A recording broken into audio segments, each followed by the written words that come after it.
461면은 뭐냐면 기판력은 군한 판결에는 기판력이 미치는 게 확실한데 혹시 소송 판결, 부적법 기판력이 기판력이 생기느냐인데 소송 판결에는 뭐 소송 요건 자체가 충족 못 되는 거 그 자체에 기판력이 생긴다.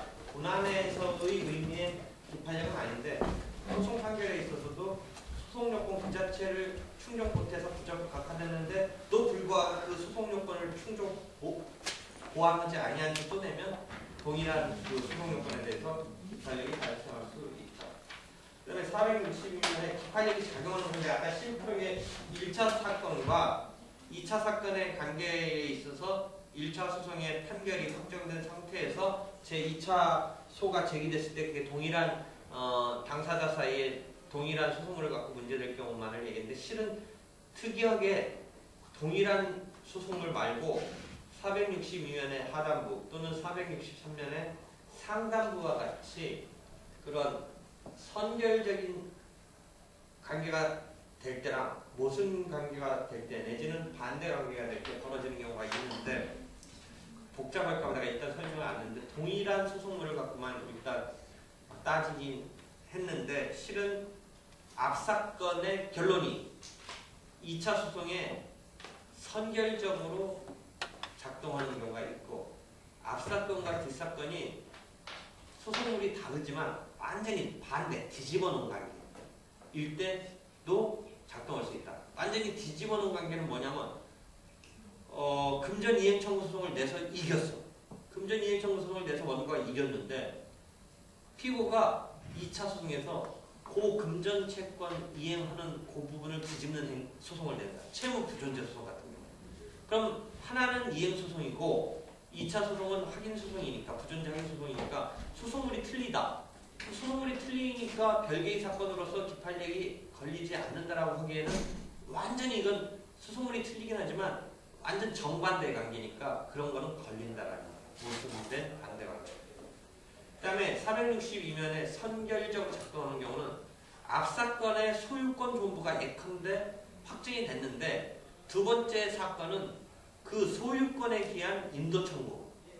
그러니까 두 번째 사건의 소송물은 인도 청구 소송인데 그 전제인 소유권이 누구한테 있었느냐의 앞 사건의 결론이었던 주문의 판단이었던 소유권 자체의 존부 확인이 뒷사건에 영향을 줘서 앞사건의 소유권 자체의 존부의 결론은 뒷사건에 선결적으로 작동하는 소유권에 기한 인도 청구에 있어서의 뒷사건의 소송물은 인도 청구권이고 앞사건은 소유권 확인이라서 소송물이 틀리지만 뒷사건의 소유권에 기한 인도 청구 소송. 인도 청구권 자체가 소송물이지만 그 전제인 소유권의 존부가 앞사건의 결론으로부터 그대로 와서 영향을 준다라고 할 때 동일한 소송물 관계 말고 462면 하단부에 선결적으로 작동하는 경우가 있고 463년에 모순된 반대 관계에 있어서 작동하는 경우가 있다. 그런 거예요. 그렇게 작동을 하는데 다시 돌아와서 동일한 사건을 기본적인 패턴으로 일단 염두에 두고 다시 오면 시적인 범위는 변론 종결시가 표준시가 된다라는 게 464면의 이야기예요. 그렇지만 그 변론 종결시, 표준시를 기준으로 한 판단일 뿐이고 그 이전 상황과 그 이후 상황을 반영하는 것은 아니다라는 것이죠. 다만 그 변론 종결시에 예컨대 대여금 반환 청구권에서 대여금 반환 청구권에 있어서 원고 청구가 기각됐다면 그 없다라는 것을 뒤집으려는 것은 다 이제 실권으로 작동한다. 한편 형성권이 변론 종결시 이후에 행사됐을 때 어떻게 되느냐 보면서는 취소권, 그 다음에 해제권은 실권되지만 상계권과 건물매수 청구권은 실권되지 않는다는 게 판례 입장이고 학설은 여러 가지 학설로 나뉘고 있습니다. 그 다음에 465면에 한정승인하고 상수 포기가 가족법적으로 펼쳐질 수 있는 행위인데 이게 과연 변론 종결시 이전에 행사됐으면 모를까? 변론 종결시 이후에 취소 해제권과처럼 또는 상계권이나 건물매수 청구권처럼 한정 승인을 하겠다라는 상황을 상속 포기를 하겠다는 상황을 판결이 끝난 뒤에 변론 종결 시점 이후에 행사할 수 있느냐가 문제가 됐는데 한정 승인은 할 수 있고 상속 포기는 할 수 없다. 즉 한정 승인은 기판력이 미치지 않기 때문에 변론 종결 시점 이후에 한정 승인 이야기를 그 즈음에 끄집어내도 된다라는 거예요. 그렇지만 상속 포기는 애초 시점에서 했었어야지 이제 와서 하겠다라고 한다면 기판력이 작동해서 미치게 돼서 상속 포기를 이제 와서 할 수 없다. 무슨 이야기냐면 부모 재산에 대해서 부모의 채무에 대해서 어떤 은행이라든지 이런 데서 채무 이행 소송이 나왔는데 자기가 이제 그런 즈음에 상속을 했기 때문에 만약에 거기서 다 물어주지 않고 한정 승인이라는 여러분 친족법적인 행위에 의해서 자기가 물려받은 재산에 한해서만 아버지의 부채를 부담하겠다는 의미의 한정 승인을 한다든지 아니면 재산을 상속받기에는 너무 이 부채 같은 부담이 크기 때문에 아예 나 상속 안 받겠다고 상속을 포기하는 행위 등을 할 수는 있어. 그래서 벗어날 수는 있지. 예컨대 한정 승인으로서는 자기가 물려받은 재산 범위 내에서만 채무를 부담하겠다라는 식의 벗어날 수 있고 상속 포기는 돈도 싫고 채무도 싫고 부채도 싫고 해서 뭐 완전히 벗어나겠다라는 건데 이런 행위를 하지 않은 채 판결이 내려졌어. 아버지의 어떤 부채에 대해서 아들인 자기가 다 물어주게 생겼는데 이제 와서 상속 한정 승인에 뭐 어떤 할 수 있는 시점이 남아 있긴 하지만 판결이 내려진 시점 이후에 하겠다라고 했을 때 가능하냐 보면서 가능하다. 근데 상속 포기는 이제 와서는 안 된다. 애초에 그럼 상속 포기를 해서 벗어났었어야지. 갚아야 되는 것으로 자기가 상속인으로서 피고로서 패소하고 나서 이제 와서 그 아버지의 상속에 대한 포기를 하니까 나 책임 안 지겠다, 나 채무를 안 지겠다라는 것은 이제 와서는 안 된다. 그런 거죠. 그래서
그런 표준시 뒤에 있어서 형사권을 행사하느냐 부분에 대해서 여러 가지 문제가 있는데 아까 말한 대로 취소 해제권은 안 된다.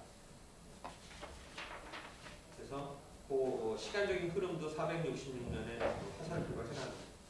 반면 상계랑 거물 매수 청구권은 가능하다.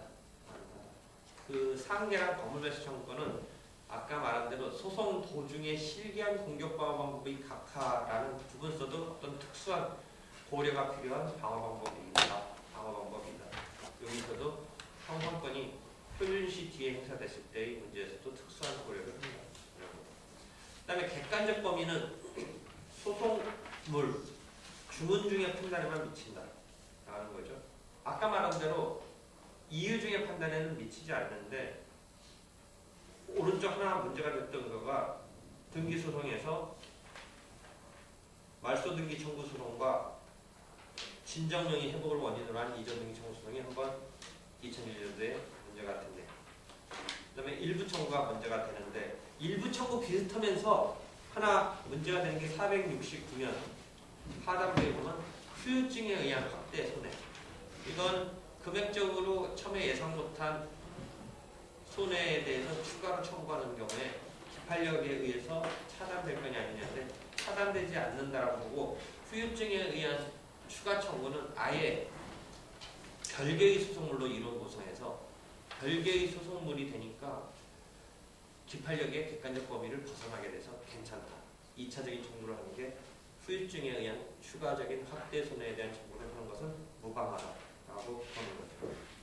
한편 주문 중의 판단이 아니고 이유 중의 판단에 대해서는 기판력이 미치지 않는다가 216조에 있어서 이야기인데 그 이항에 보면 상계항변의 경우는 예외적으로 이유 중의 판단이지만 기판력이 미친다라는 거예요. 그럼 이게 어떤 상황인지 보면 이런 거죠. 아까 조금 나왔는데 중복제설 때도 한번 설명을 했었던 것 같은데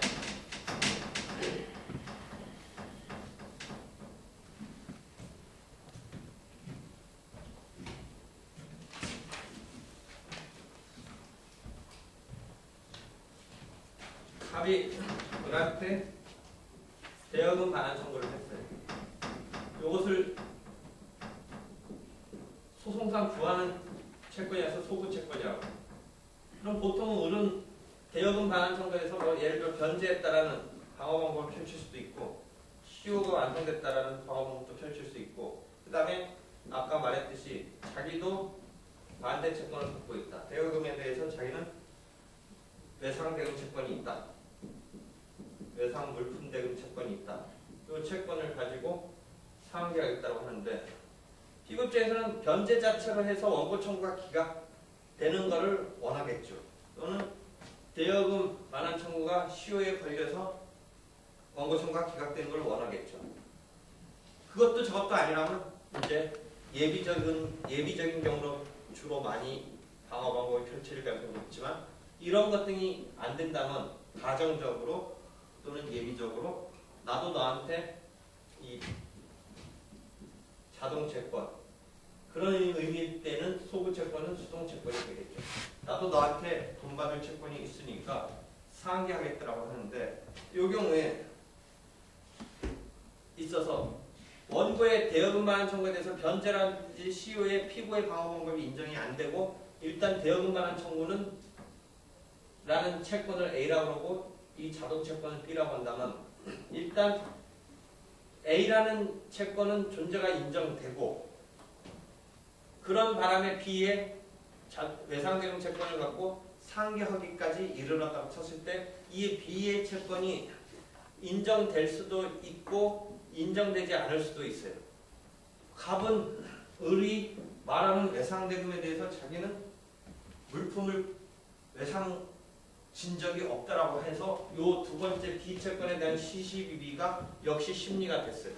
그래서 갑의 A 채권은 일단 성립이 인정되고 B의 외상대금 채권의 성립 여부는 이렇게 나뉜다고 다른 걸 단순화시켜버리면 이 소송의 결과는 요 케이스와 요 케이스에서 어떻게 나냐면 요 경우는 원고의 청구가 인용되고 요 케이스에서는 원고의 청구가 기각됩니다.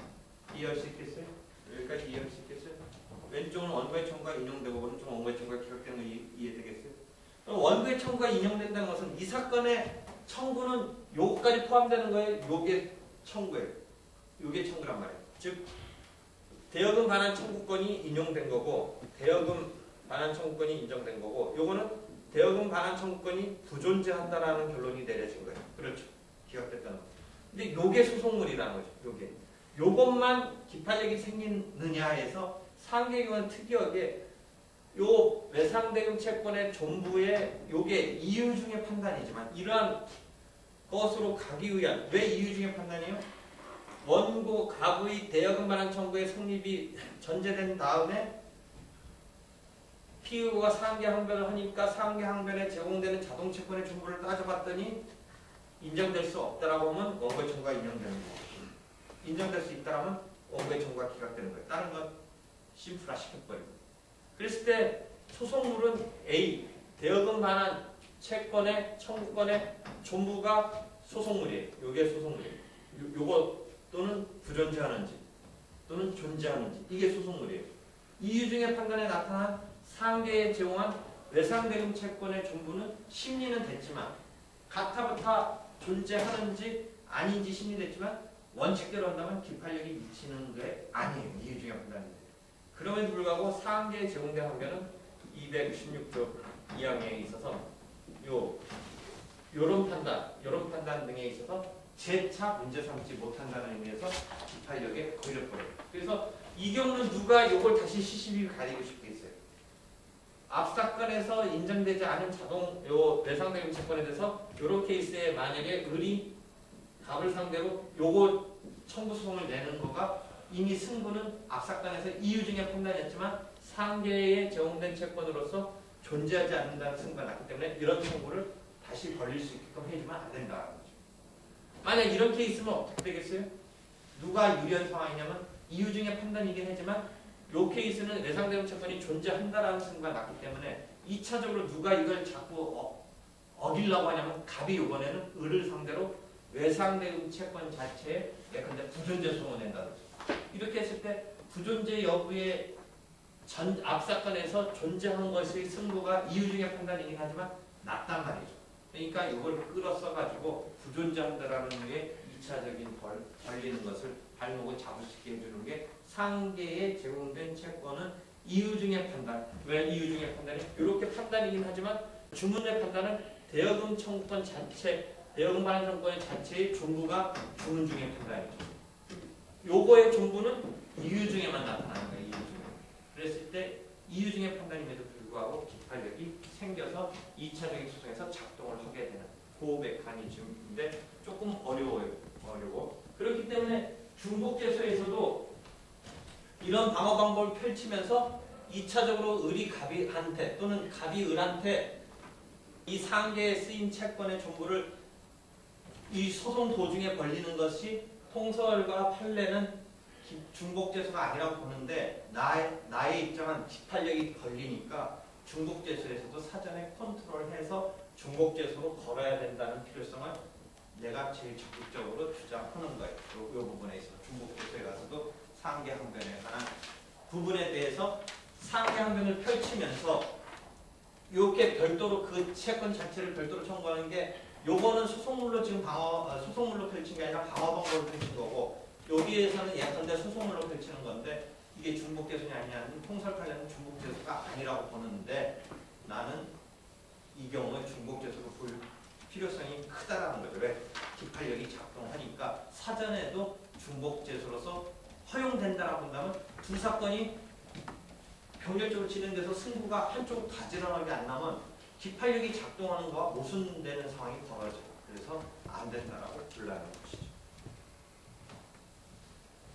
그러니까 중복제소의 금지로 걸어서 별도로 내는 것을 인정하지 않고자 하는 그런 입장에 내가 적극적이죠. 되겠죠? 그 다음에 주관적 범위에 관한 거는 그 당사자 사이에 미치는 게 원칙인데 변론 종결 뒤에 승계된 경우 왜냐하면 판결문에 담긴 거는 변론 종결 시까지만 담기니까 변론 종결 이후에 패소하거나 불리한 자가 당사자의 그 명의를 바꾸는 식으로 어디에 그 계정 목적물을 넘겨버리면 이 판결의 효력을 제3자한테 미칠 수가 없기 때문에 곤혹스럽기 때문에 변론 종결 뒤에 계정 목적물을 넘겼어도 나름대로 검토해서 판결의 효력을 미치려고 하는 게 변론 종결 후의 승계인의 개념인데 과연 변론 종결 후의 승계인의 범위를 어느 정도에서 어떻게 인정할 거냐가 상당히 논란스러워요. 말은 쉬워요. 변론 종결 후에 즉 판결이 나타내는 표준시인 변론 종결 후에 승계가 이루어진 상황. 승계라는 건 뭐예요? 사망에 의해서 포괄적으로 승계가 이루어진다든지 매매 등에 의해서 양도 양수가 이루어졌다든지 하는 특정 승계, 포괄 승계 이런 걸 다 포함하는데 그 승계인한테 판결의 효력을 미치려고 하는데 한편 여기서도 어떤 이익 형량이 필요하냐면 전혀 양수받은 자가 기존 사건의 당사자로부터 양수는 받았지만 기존 사건과 관련하는 사람 입장에서는 자기가 싸운 결과가 아닌 전주인이 싸운 결과를 받으라고 하면 황당하다는 거죠. 그래서 수업 시간에 내가 계속 이야기를 하잖아요. 판결의 효력을 받게 된다는 의미는 자기 주장을 충분히 펼친 결과에 대해서 승복하라는 것이잖아요.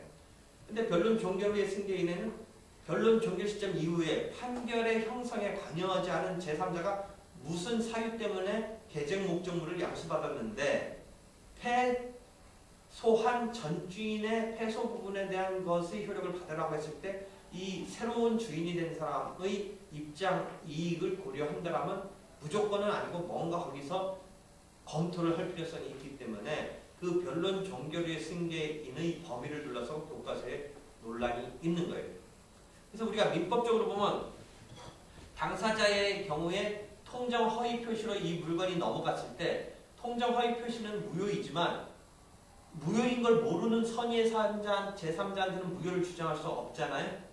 그런 식으로 어떤 선의의 제3자한테는 이 사람 간의 관계를 주장할 수 없는 경우라면, 야 근데 그런 경우 비슷한 경우라면 소송에서도 그 선의의 제3자적인 어떤 실제법에서의 그런 사람한테는 단순히 양수했지만 선의인 경우는 종전주인의 판결의 결과를 그대로 받아들이라고 하는 범위에서 제외시켜야 되지 않는가 등등이 변론 종결 후에 승계인의 범위에 대한 그런 문제가 펼쳐져요. 그래서 그 승계인의 범위를 어떻게 포착할 거냐가 상당히 교과서 보면 어렵게 쓰여 있는데 그냥 간단해요. 승계가 이루어진 걸 전제로 일단 효력을 받을 범주에 들어가지만 거꾸로 그 제3자의 불이익이라든지를 감안해서 벗어나게 해주는데 어떤 이론을 쓸 거냐.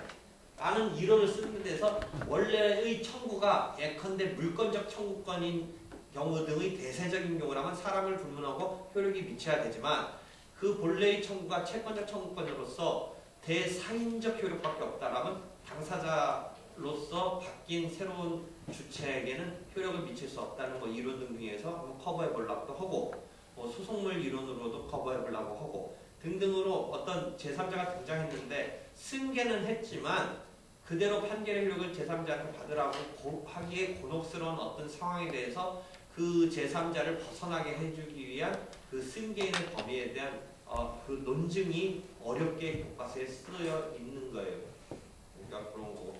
그 다음에 그런 변론 종결의 승계인 말고 단순한 477면에 청구의 목적물의 소지자까지는 단순한 청구업자 등을 생각해 보세요. 어떤 사람을 위해서 하고 있는. 그러니까 그 물건의 예컨대 인도청구 소송인데 그 청구업자한테 주장할 때는 판결문에 Y로 등장하지는 않았지만 청구업자는 단순한 보관자지 그것의 실질적인 어떤 법률관계를 뭐 청구의 위탁 보관의 법률관계는 있지만 사실상 분쟁 자체로서의 어떤 새로운 뭐 주체로서 설정할 필요는 없는 단순한 보관자로서 청구의 목적물의 소지자한테는 그대로 판결의 효력을 미칠 수 있다. 뭐 이런 것이죠. 그 다음에 그 477면에 제3자의 소송 담당에 있어서는 우리가 선정 당사자가 그런 예고. 아까 채권자 대의 소송에 있어서 중간에 있는 채무자가 문제가 되는데 이 조문대로 한다면 중간에 있는 채무자한테 판결의 효력이 생기게 되는데 판례가 그 부분에 대해서 이 중간의 채무자가 자기의 채권자라고 주장하는 자가 벌려놓은 소송의 결과를 중간에 원래 채권자 대의권의 그 채권의 주인공이었던 채무자가 제3채무자, 채무자 개념 잘 이해해보세요. 채권자 대의권은 채권자가 제3채무자한테 채무자의 제3채무자에 대한 채권을 대의권에 의해서 소송상 행사하는 건데 그 결과를 중간에 껴있는 원래의 주인인 채무자가 받으라. 이 부분에서 중간에 낀 원래의 채무자한테 무조건 받게 되느냐 보면서 판례는 75년 판례는 제한적으로 절충적으로 해석해서 알았을 때 하나예요. 왜? 알았다면 자기 나름대로는 그 소송이 채권자 대의권에 의해서 소송이 진행된 걸 알면은 자기 나름대로 뭔가 준비를 한다든지 반격을 한다든지 챙겨볼 여지가 있는데 몰랐다라면 남이 벌려는 소송을 지금 막 받으라는 꼴이 되니까 그 부분에 있어서 조문대로 고지것대로 하지 않고 채권자 대의 소송의 결과에 대해서 채무자에게 효력을 미치는 데 대해서는 75년도 전원합치 판결이 채무자가 그 대의 소송의 제기 사실을 알았을 때 하나여 판결의 효력을 받는다라고 절충적으로 해석을 하고 있죠. 그래서 그런 정도고요. 그 다음에 판결이 확정됐다라는 이제 그런 기판력을 얘기하는데 실제 케이스에서는 판결이 확정됐다 이런 말이 나오면 기판력이 작동하니까 기판력을 깨기 위한 제2차적인 어떤 움직임을 어떻게 규제할 거냐. 제일 원초적인 규제는 기판력이 발동하는데 문제는 보통 기판력이 발동해서 2차적인 움직임을 제어하는 거 말고 뒤집어서 구제수단을 물어보니까 구제수단으로 물어보는 상황을 설정해 놓고 있어요. 예를 들어 판결은 확정되는 전제를 주고 구제수단을 물어볼 때는 딱 선입관적으로 기판력이 발생하니까 확정됐으니까 근데 구제수단을 주니까 이걸 어떻게 하면 깨겠느냐 이걸 생각하라는 거거든요. 그러면 확정된 판결을 깨는 것은 재심밖에 없어요. 원칙적으로 재심.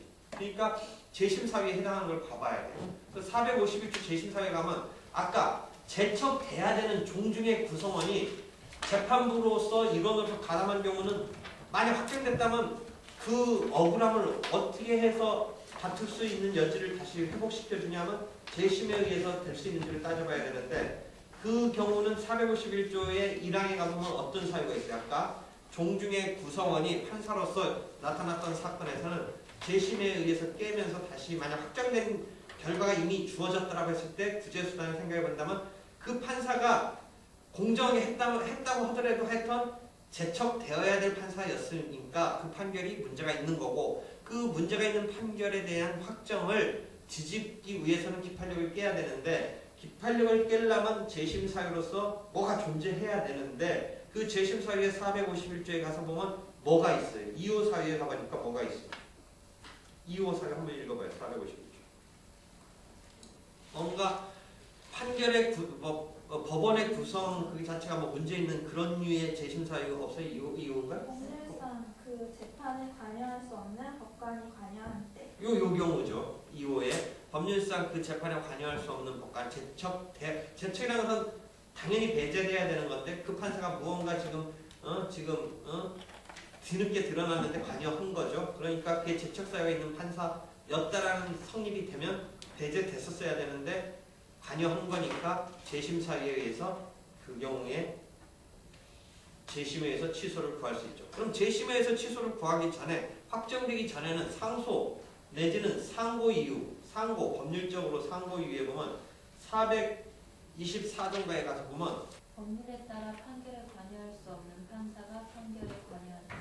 그렇죠. 여기도 역시 2호네요. 내가 지금 잠깐 3호 사유 얘기하려고 하면 좀 말이 앞섰는데 3호는 뭐냐면 전속관할의 경우는 다시 451조 1항에 가면 없어졌어요.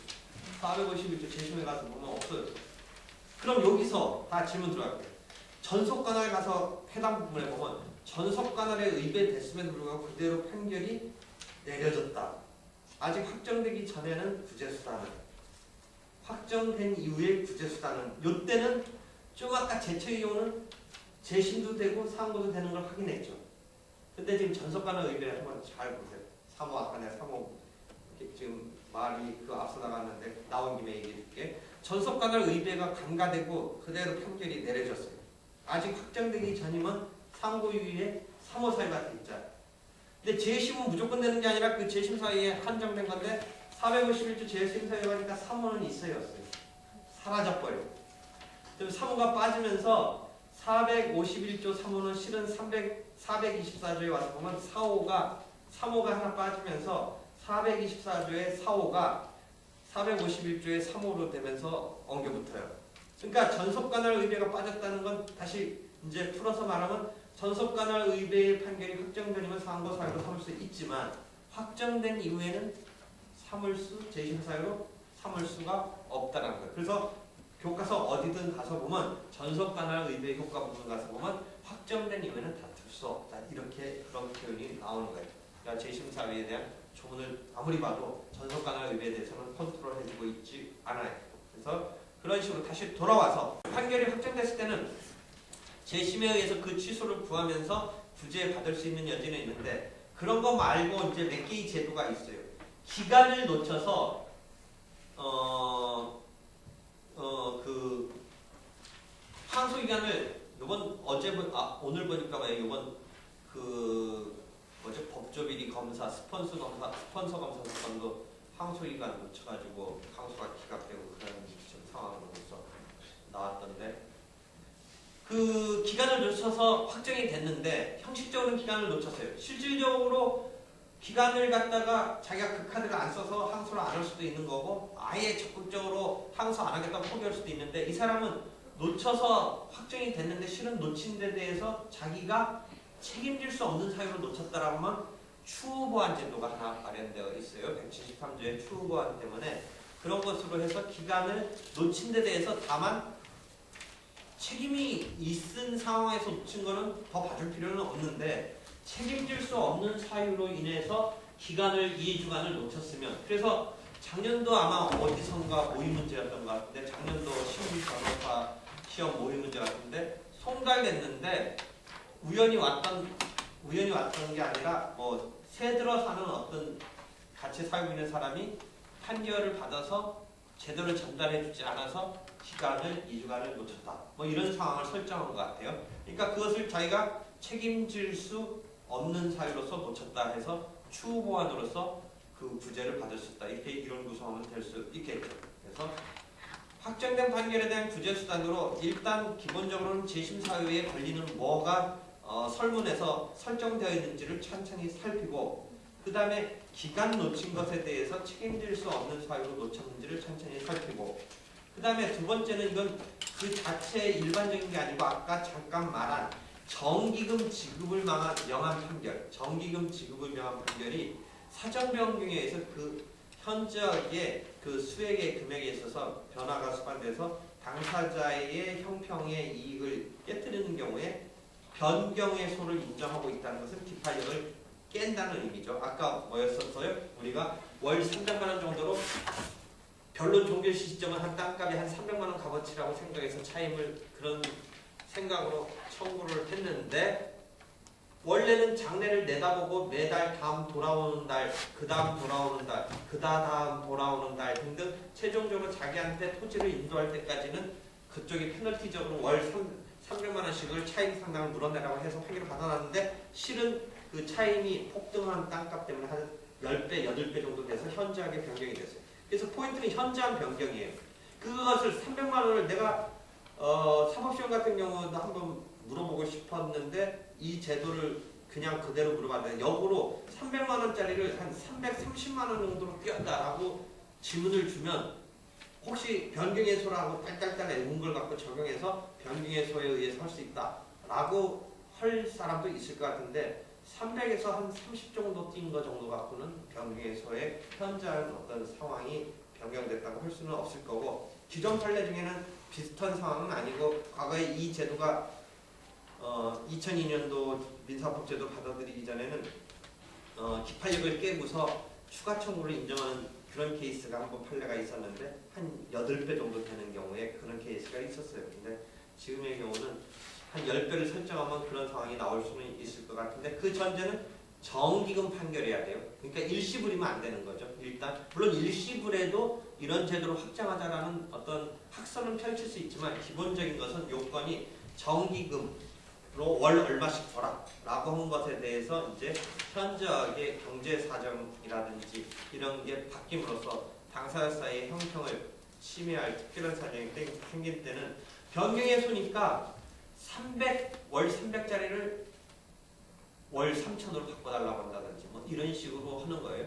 근데 아까 잠깐 말한 과거의 판례 중에는 어떤 게 있었냐면 차액을 추가 청구하는 것을 일부 청구 이론을 가지고 원래 300만 원 청구했던 게 나중에 한 30만 원의 차임을 받을 수 있는 상황이 됐다고 했을 때 2,700만 원 차액을 추가 청구할 수 있는 길을 열어주면서 그때 쓴 이론이 2002년도에 이 제도로 생기기 전에 명시한 바 없지만 그런 케이스는 명시한 것으로 취급해줘서 명시적 일부 청구 이론에 의해서 잠부 청구가 기판력에 걸리지 않고 될 수 있도록 그런 취급해준 판례가 있었었는데 93년이네요. 갑주 27에 나오는데 93년 전원합의체 판결로 한번 그런 상황에 대해서 배려해준 바가 있는데 이제는 이 정기금 판결에 대한 변경의 수가 있으니까 이걸로 커버할 수 있는 상황이 됐는데 다만 학설은 이런 커버할 수 없는 경우라든지 또는 이 커버할 수 있는 제도가 생겼긴 하지만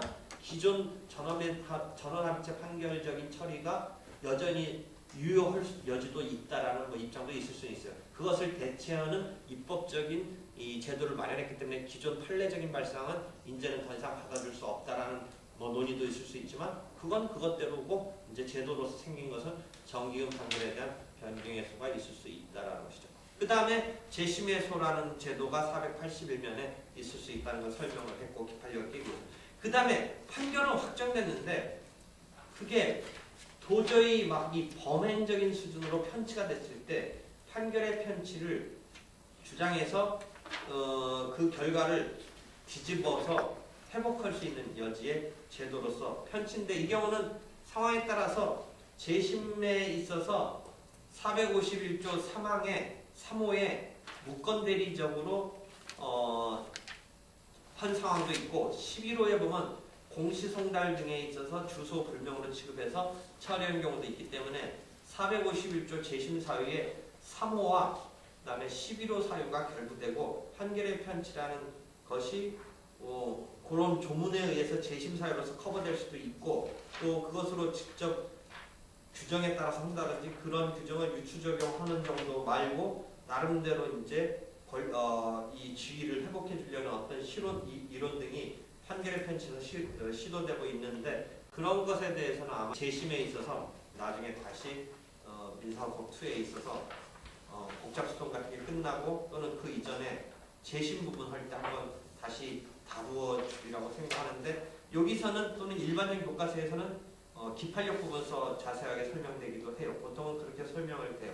그러니까 판결이 확정된 것을 그대로 수용하는 데 대해서 그 확정된 판결이 편치된 것에 있어서 어떻게 대처해서 회복시킬 건가 재심 사유의 3호 사유랑 11호 사유 등도 결부는 되고 해서 그런 부분이 여기에 재심과 관련해서 하는데 편치된 유형 중에 대표적인 게 실제 주소를 타깃으로 삼은 재산의 주인공의 주소를 알고 있는데 그것을 두 가지 방법으로 그 사람을 따돌리는 거예요. 주소를 알고 있는데 주소를 불명으로 해서 공시송달로 이렇게 절차를 진행시키는 방법이 있고 또 하나는 그 사람을 따돌리기 위해서 그 사람의 주소로 설정한 데 가서 그 사람을 따돌리고 자기네끼리 공모한 사람이 그 사람인 척하고서 송달을 받고 30일 내에 답변서를 안 내면 어떻게 돼요? 무변론 판결 또는 자백간주로 변론에 있어서는 상대방 주장에 대해서 답변을 안 하면 자백으로 간주된다든지 하는 식으로 해서 자기네들 짠 사람들끼리 의도한 바가 이루어지기 때문에 두 가지 타입 또는 그 밖의 타입도 있는데 문제를 우리가 설정하는 것은 일단 공시송달의 요건이 아닌데 주소불명적으로 설정을 해가지고 따돌리고 의도했던 판결을 얻어내면서 그 사람이 나중에 우연히 등기부라든지 또는 우연한 어떤 재산 처분 행위를 하려다가 보니까 자기 재산이 엉뚱한 사람한테 넘어가 있다. 그다음에 또 하나는 그 사람 인척한 어떤 사람이 등장해서 소송 절차의 진행 상황에서 상대방 서면을 송달받고 법정에 안 나가거나 변론을 아마 안 함으로써 자백 간주적인 상황으로 소기에 어떤 판결을 얻어내서 그것에 의해서 등기 등을 넘겨갔을 때 우연히 실제 주인이 나중에 그런 사실을 알게 됐을 때 그러한 실제 주인이 등장했을 때 그것을 어떻게 해서 회복을 시켜줄 거냐 하는데 공시송달적인 방법을 쓴 것은 재심 사유의 11호 사유로 해서 제거시키면 되는데 자백간주로 판결을 편취한 경우는 이 경우에 11호 사유를 쓰자는 입장도 있는데 판례는 그 본인 자체는 원래 주인 자체는 판결문 등을 따돌림 때문에 송달받지 못했기 때문에 항소의 기준 시점인 판결문 송달 시점의 기준 시점이 발생했다라고 볼 수도 없어서 뒤늦게 안 때부터 따져서 항소를 여전히 할 수 있도록 해주고 있어요. 그러니까 공시송달의 경우는 재심으로써 11호 사유로 해서 기존 확정된 판결을 뒤집고 구제받을 수 있도록 해주고 있는데 자백간주적인 방법으로 이 사람이 따돌려져서 재산권을 잃게 된 상황이 뒤늦게 발견됐을 때 그 원래 재산의 주인공한테 어떤 구제 수단을 마련해 줄 거냐에 있어서 공시송달과 마찬가지로 어떤 재심적인 수단이 어떠냐 이런 등등의 생각도 하고 있어요. 또는 11호의 송달 부분으로 문제 삼을 수도 있고 또 다른 아이디어라면 3호의 무건대리적인 상황도 있어요. 무건대리적인 왜냐하면 자기인 척하고 어떤 사람, 자기 짠 사람들이 자기인 척하고서 해서 이 절차의 진행에 있어서 따돌려졌기 때문에 그런 사람들의 어떤 행위를 무건대리인의 행위처럼 해서 구제를 받는 3호 사유의 재심에 그런 생각도 할 수 있는데 하여튼 이런저런 생각을 할 수 있지만 판례는 자백간주적인 방법으로 따돌림을 당했을 때는 즉 자기가 주체로서 등장하지 못한 채 누가 자기인 척하면서 그것을 갖다가 방어를 안 펼쳐서 그대로 치면서 재산권이 넘어가게 되는 이런 상황으로 설정되어 있는 상황이었었다면 이자한테는 자기 원래 주인한테는 판결문이 송달돼서 2주간 기간이 도가에서 확정됐다는 그 부분에서 송달됐다고 볼 수 없는 무효 상황으로서 아직 2주간이 도가했다라고 볼 수 없다라는 거죠. 그래서 판례는 11호 사유는 보면 483면에 보면 공시송달의 경우를 말하는 것이고 지금 자백간주적인 경우까지는 아니다. 다만 이런 케이스에서는 피고는 지금이라도 항소를 제기할 수 있다. 사실상은 2주간이 지났어요. 그 짠 사람들이 자기인 척하고서 판결을 받고 2주간 지났음에도 지금 안때를 기준으로 이 사람 입장에서는 항소 기간이 도가한 게 아니니까 지금이라도 항소를 제기할 수 있다라고 해서 재심적인 처리에 의해서 구제를 주는 게 아니라 항소에 의해서 구제받을 수 있도록 하고 있다라는 것이죠. 여기까지가 지금 기판력과 관련된 설명이에요. 여기까지가 하면 되고 그 다음부터 이제 민사문법 2로 넘어가는데 여기까지 질문.